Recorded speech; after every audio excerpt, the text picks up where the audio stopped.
এটা একটা ইসলাম বিরোধী প্রোপাগান্ডার অংশ। এটা শুরু হয়েছে আজকে না, যে কোনো কিছু হলেই মুসলমানদেরকে দায় চাপানো হচ্ছে।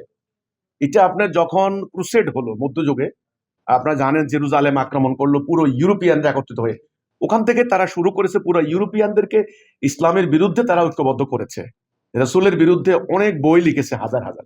পরে তারা যখন সামরিক শক্তি বলে আমাদেরকে দখল করলো, তখন তারা শিক্ষা ব্যবস্থা প্রবর্তন করলো। আচ্ছা, এখন ইউরোপে যে রাজনীতি হচ্ছে এবং ইন্ডিয়াতেও যেটা হচ্ছে, অ্যান্টি মুসলিম সেন্টিমেন্টকে নিয়ে, অ্যান্টি ইসলামিক সেন্টিমেন্ট, যাকে বলা হয় ইসলাম ফোবিয়া, মানে ইসলাম ভীতি সৃষ্টি করা হচ্ছে।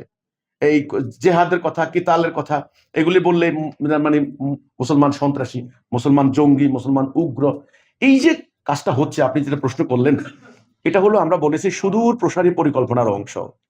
সেটা হলো তারা মনে করছে আগামী দিন বিশ্ব রাজনীতিতে, বিশ্ব সভ্যতায় ইসলামিক সভ্যতা দুনিয়াকে নিয়ন্ত্রণ করতে পারে, দুনিয়াকে শাসন করতে পারে, সম্ভাবনা রয়েছে। আর মানব রচিত ব্যবস্থা অলরেডি ব্যর্থ।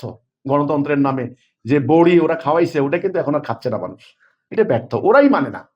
কাজেই মানুষের তৈরি গণতন্ত্র, সমাজতন্ত্র, রাজতন্ত্র ব্যর্থ। এখন বিকল্প ব্যবস্থা আছে, খালি কোরআন, আল্লাহ দেওয়া ব্যবস্থা, এটা তারা বুঝতে পেরেছে। আইজগর কাইলোক টুডে আর টুমোরো এই কোরআন আবার রাইজ করবে। আর রাসূলুল্লাহ টাইটেল রহমত লিল আলামিন, সারা বিশ্ব জাহানের জন্য রহমত স্বরূপ। কাজেই আইজক আর কাইলোক সারা বিশ্বময় আল্লাহ দেওয়া দিন কায়েম হবে, এতে কোনো ভুল নাই। তারা বুঝতে পেরেছে, থ্রেট মনে করে। এই জন্য তারা উদ্দেশ্যমূলক ভাবে মুসলমানদেরকে টার্গেট করেছে। যেই কোনো কিচ্ছু হয় নাই, তিলকে তাল করা, যেখানে কিছু নাই তাল করে প্রচার চালাচ্ছে। তো বিশ্ব মিডিয়া ওদের দ্বারা নিয়ন্ত্রিত, ওদের দ্বারা কন্ট্রোলড। আপনারা জানেন যে জুডিও খ্রিস্টান সিভিলাইজেশন যেটা আমরা বলি, দাজ্জালীয় সভ্যতা, ওরা পরিকল্পিতভাবে সমস্ত কাজে মুসলমানদেরকে টার্গেট করেছে, প্রোপাগান্ডা চালাচ্ছে। এর দ্বিতীয় কারণ মুসলমানদের পায়ের নিচে তেল, গ্যাস, আল্লাহ তাআলা তেল গ্যাস দিয়েছেন, প্রাকৃতিক সম্পদ, অপার সম্পদ। এই তেল গ্যাস ছাড়া তাদের সভ্যতা চলে না। এখন এগুলো লুট করতে হবে, দখল করতে হবে। এখন দখল করার জন্য মুসলমানদেরকে দায়ী করতে হবে। মুসলমান খারাপ, মুসলমান জঙ্গি, মুসলমান অসহিষ্ণু, মুসলমান মানে উগ্র, ইত্যাদি ইত্যাদি দায়ী করে মুসলমান রাষ্ট্রগুলির ভিতরে রাজনৈতিক গন্ডগোল লাগিয়ে দিতে হবে, তারা যেন স্থিতিশীল হতে না পারে, টেকসই হতে না পারে।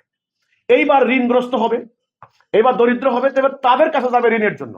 এইবার তারা সবরেন লোন দিবে, রাষ্ট্রকে বন্ধক রেখে তারা লোন দিবে, তারা বন্দর চাইবে।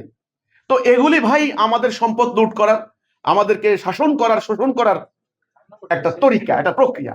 এই দুটি কারণ আমি বললাম যে মেইন রিজন, যে তারা ইসলামকে টার্গেট করেছে, মুসলমানদেরকে টার্গেট করেছে। এই জন্য সারা বিশ্বময় প্রোপাগান্ডার অংশ হিসেবে মুসলমানদেরকে দায়ী করা হচ্ছে। এটা হলো তাদের পরিকল্পনার মাস্টার প্ল্যানের একটা অংশ। এখন এই ব্যাপারটা তো আমরা বুঝতে হবে, মুসলমানরা বুঝতে হবে। আমরা যদি না বুঝি, তাহলে আগের মতো আমরা এই নিজেরা টুকরা টুকরা হানাহানি করি, তাহলে কিন্তু হবে না।